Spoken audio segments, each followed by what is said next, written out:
చప్పలకు పెరిగేవాడు కాదు ఈ Kalyan.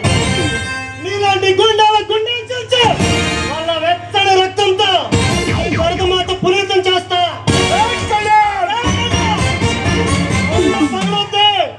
Kalyan deputy commissioner of police ఉంటే ఎన్కౌంటర్ అయిపోతావు.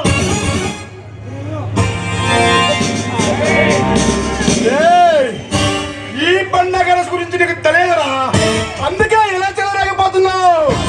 ఈ పండగ తలుచుకుంటే నిన్ను ఇప్పుడే ఇక్కడే పెట్టలు కాల్చినట్లు కాల్చిపారేయగలను. ఏ పన్నా ఇక్కడే ఉంటా, నా స్టేషన్ లోనే ఉంటా. నువ్వు వస్తానంట 24 గంటలు డ్యూటీలోనే ఉంటా. ఎక్కడ వచ్చినా సరే, వచ్చినా సరే నీకు చేతనప్పుడు ఒక్కడే వస్తా, తలకాయ కోస్తా. శబాష్ శబాష్ డీసీపీ, డీసీపీ.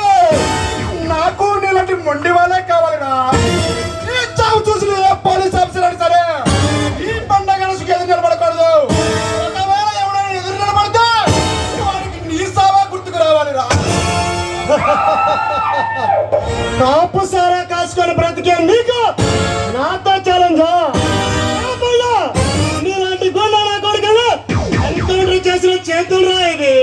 భారత రాజ్యాంగాన్ని తప్పుదో పట్టించిన నీలాంటి గుండాలు ఎన్కౌంటర్ చేసిన చేతులవే. వద్దు, తట్టుకోలేవు. మర్యాదగా ఈ సిటీని వదిలి వెళ్ళిపో. ప్రాణాలతో నేను బ్రతుకుంటావు. నన్ను ఎదిరించే దమ్ము ఈ ప్రభుత్వానికి లేదు. అరెస్ట్ చేసే మాటలు ఈ సిటీ పోలీసుకి లేదు. నన్ను శాసించే అధికారం నీ పోలీస్ డిపార్ట్మెంట్ కి లేదు. ఎందుకంటే నీ డిపార్ట్మెంట్ నెలకు 50,000 జీతంగా ఇస్తుంటే ఈ పండగనే నెలకు లక్ష రూపాయలు లంచంగా ఇస్తున్నాడు. అలాగే నీకు ఎంత కావాలో చెప్పు. 1,00,000, 10 లక్షల, 20 లక్షల చెప్పు, ఇచ్చి పడేస్తా. భయపడేవాడు బేరానికి వస్తాడు. మన దగ్గర బేరాలు అమ్మా. నీ డబ్బు ఆశ చూపి నీ పక్కన పడుకున్న అభిచారులు కొంటావమ్మ గాను ఈ కళ్యాణ కళ్ళు. చివరిసారిగా హెచ్చరిస్తున్నా, మర్యాదగా నా మాట విను. ఇక్కడ నుంచి వెళ్ళిపో.